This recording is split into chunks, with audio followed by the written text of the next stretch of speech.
سلام سلام فتواتن كبرانن أمن العالم تركون ناشنالي بيتسب ببزل لهم هو سلامكم بزح ترف في بلالي انكو عدما ناشنالي بسلام مزاقم نيلو معنتي فيديو نازخون كعني كم تلمج على تاوي شرفي بزقلي معداقة ويكعا بحاولة كندي هو وسيخدوك النيس والنزبل لو معنتي طر 19 ويكعا جانواري 27 زرزر هاجرات كمني أمريكا دولار يورو سويس فرانك أستراليا دولار كندا دولار تشاينا يوان باوند ستيرلينج يونايتد عرب أمريكا درهم سعود عرب ريال جوردان بحرين إسرائيل شكل وزت زبول إنها الرئي سناي زانحيت سناي مكتتال نشانالي حدش تزهونكم سبسكرايب نبرا زهونكم كعا لايك شر بمقبر نغتبرتها تعني بتحتنا يلاو لايك شر نتقور لي كابلبي إنا مسلمكم إياه مباركس بمجمريا نريو ناي أمريكا دولار يكخون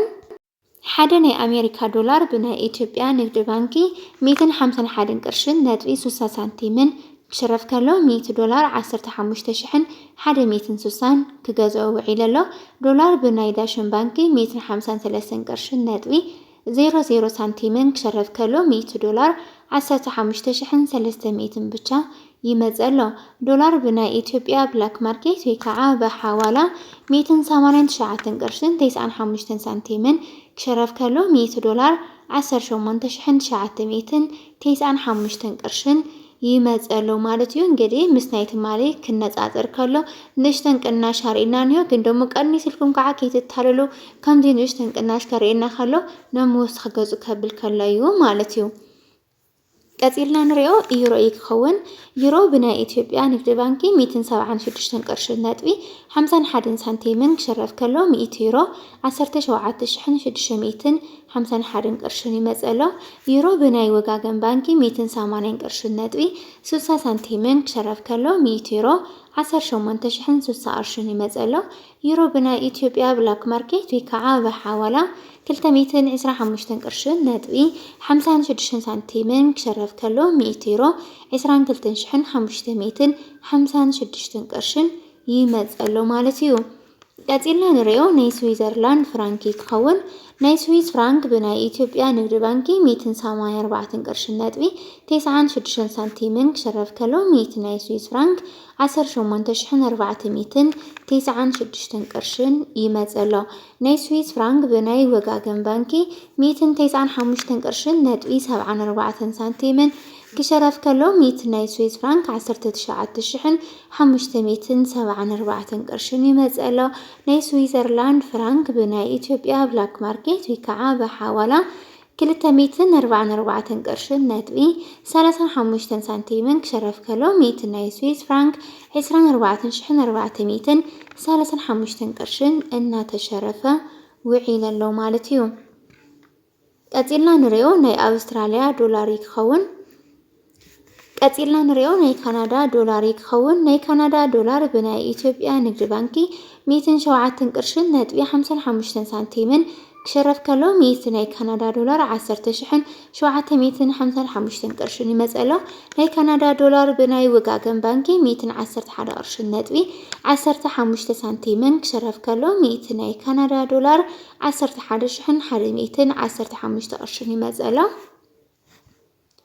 كندا دولار بناي إثيوبيا بلاك ماركت ويكعا بحوالا 238 قرشن نتبي 21 سنتيمن كشرف كلو 100 ناي كندا دولار 13831 قرشن يمزألو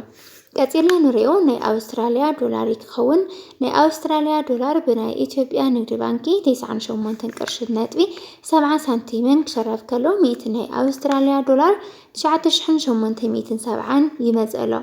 بمقصال نريو بناي وقاقن يكخون وقاقن بانكي ناي أستراليا دولار 130 قرشن نتبي 75 سنتيمن كشرف كلو 100 ناي أستراليا دولار 10357 قرشن يمزألو ناي أستراليا دولار بناي إثيوبيا بلاك ماركت ويكعا بحوالا 231 قرشن نتبي 36 سنتيمن كشرف كلو 100 ناي أستراليا دولار 13136 قرشن يمزألو مالتيو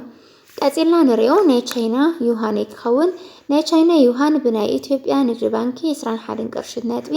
04 ሳንቲምን ክሸረፍ ከሎ 100 ናይ ቻይና ዩሃን 2104 ይመጸሎ ናይ ቻይና ዩሃን ብናይ ወጋገን ባንኪ 24 ቅርሺ ነጥቢ 31 ሳንቲምን ክሸረፍ ከሎ 100 ናይ ቻይና ዩሃን 2431 ቅርሽን ይመጸሎ ናይ ቻይና ዩሃን ብናይ ኢትዮጵያ ብላክ ማርኬት ይከዓ በሐዋላ 27 ቅርሺ ነጥቢ 35 ሳንቲምን ክሸረፍ ከሎ 100 ናይ ቻይና ዩሃን 2735 ቅርሽን ይመጸሎ ማለት እዩ ቀፂልና ንሪኦ ናይ እንግሊዝ ፓውንድ ስተርሊንግ ይኸውን ናይ እንግሊዝ ፓውንድ ስተርሊንግ ብናይ ኢትዮጵያ ንግዲ ባንኪ 198 ቅርሺ ነጥቢ 35 ሳንቲምን ክሸረፍ ከሎ 100 ፓውንድ 19835 ቅርሽን ይመጸሎ ፓውንድ ብናይ ወጋገን ባንኪ 207 ቅርሺ ነጥቢ 82 ሳንቲምን ክሸረፍ ከሎ 100 ፓውንድ 20782 ቅርሽን ይመጸሎ ፓውንድ ብናይ ኢትዮጵያ ብላክ ማርኬት ይከዓ በሐዋላ 259 ቅርሺ ነጥቢ 90 ሳንቲምን ክሸረፍ ከሎ 100 ፓውንድ 25990 ይመጸሎ ማለት እዩ ብምቕጻል ንሪኦ ናይ ዩናይትድ አረብ እስካብ ሕዚ ክንሪኦ ዝጸናሕና ናይ አውሮፓ ሃገራት ይመስል ነይሩ ቀፂልና ንሪኦ ኸዓኒ ናይ ዓረብ ሃገራት ይክኸውን ቅድሚ ናብ ናይ ዓረብ ሃገር ምስጋርና ላይክ ሸር ምግባርኩም አረጋግጹ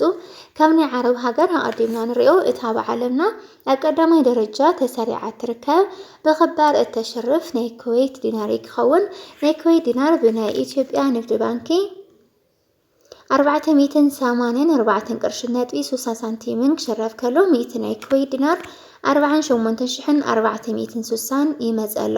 ናይ ኩዌት ዲናር ብናይ ኦሮሚያ ባንኪ 499 ቅርሺ ነጥቢ 26 ሳንቲምን ክሸረፍ ከሎ 100 ናይ ኩዌት ዲናር 49926 ቅርሽን ይመጸሎ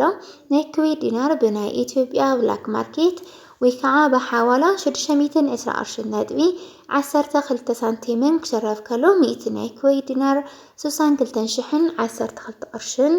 ይመጸሎ ማለት እዩ ቀፂልና ንሪኦ ናይ ዩናይትድ አረብ ኤምሬት ወይከዓ ናይ ዱባይ ድርሃም ናይ ዱባይ ድርሃም ብናይ ኢትዮጵያ ንግዲ ባንኪ 47 ቅርሺ ነጥቢ 56 ሳንቲምን ክሸረፍ ከሎ ሽሕ ናይ ዩናይትድ አረብ ኤምሬት ድርሃም 47056 ቅርሽን ይመጸሎ ይቅርታ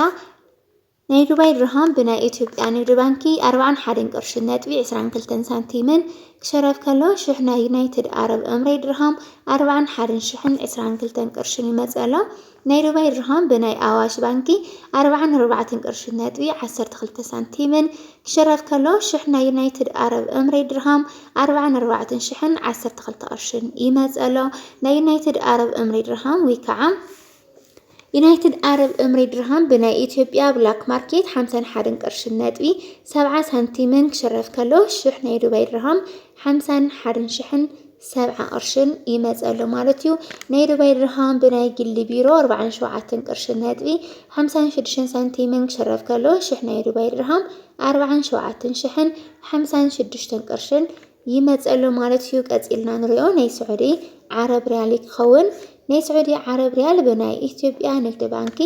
40 ቅርሺን 41 ሳንቲምን ክሸረፍ ከሎ ሽሕ ናይ ስዑዲ ዓረብ ሪያል 40041 ቅርሽን ይመጸሎ ናይ ስዑዲ ዓረብ ሪያል ብናይ አዋሽ ባንኪ 43 ቅርሽን 55 ሳንቲምን ክሸረፍ ከሎ ሽሕ ናይ ስዑዲ ዓረብ ሪያል 43055 ቅርሽን ይመጸሎ ናይ ስዑዲ ዓረብ ሪያል ብናይ ኢትዮጵያ ብላክ ማርኬት ወይከዓ በሐዋላ 50 ቅርሺ ነጥቢ 60 ሳንቲምን ክሸረፍ ከሎ ሽሕ ናይ ስዑዲ ዓረብ ሪያል 50003 ቅርሽን ይመጸሎ ናይ ስዑዲ ዓረብ ሪያል ብናይ ግሊ ቢሮ 45 ቅርሽን 36 ሳንቲምን ክሸረፍ ከሎ ሽሕ ናይ ስዑዲ ዓረብ ሪያል 45036 ቅርሽን ይመጸሎ ማለት እዩ ደቂ ዓበይቲ ወይ እንግዲህ ስዑዲ ዓረብ ትርከቡ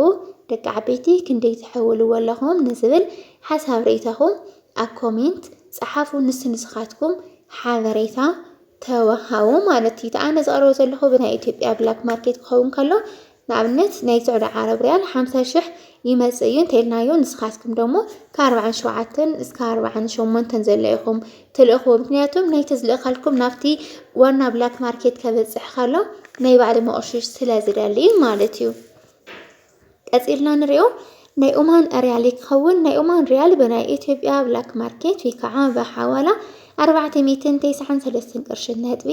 90 ሳንቲምን ክሽረፍ ከሎ 100 ናይ ኦማን ሪያል 47,390 ይመጸሎ ማለት እዩ። ቀፂልና ንሪኦ ናይ ጆርዳን ዲናር ይክኸውን። ናይ ጆርዳን ዲናር ብናይ ኢትዮጵያ ብላክ ማርኬት ወይ ከዓ ብሓዋላ 267 ቅርሺ ነጥቢ 82 ሳንቲምን ክሸረፍ ከሎ 100 ናይ ጆርዳን ዲናር 26,782 ቅርሽን ይመጸሎ ማለት እዩ። ቀፂልና ንሪኦ ናይ ባህሬን ዲናር ይክኸውን። ናይ ባህሬን ዲናር ብናይ ኢትዮጵያ ብላክ ማርኬት ወይ ከዓ ብሓዋላ 503 ቅርሽን ነጥቢ 82 ሳንቲምን ክሽረፍ ከሎ 100 ናይ ባህሬን ዲናር 50,382 ቅርሽን ይመጸሎ። ናይ ሎማዓንቲ ዕለታዊ ሸርፊ ጥሪ 19 ወይ ከዓ ጃንዋሪ 27 ከምዚ ክሽረፍ ውዒሉ ሓሳብ ርእይቶኹም ኣብ ኮሜንት ተጻሓፉልና። እስካዕ ቪድዮ ፍጻመ ንስተኸታተልኩምኒ ካብ ልቢና መስገንኩ። ሼር፣ ላይክ፣ ሰብስክራይብ ምግባር እውን ኣይትረስዑ። ሰሰናይ ክብራት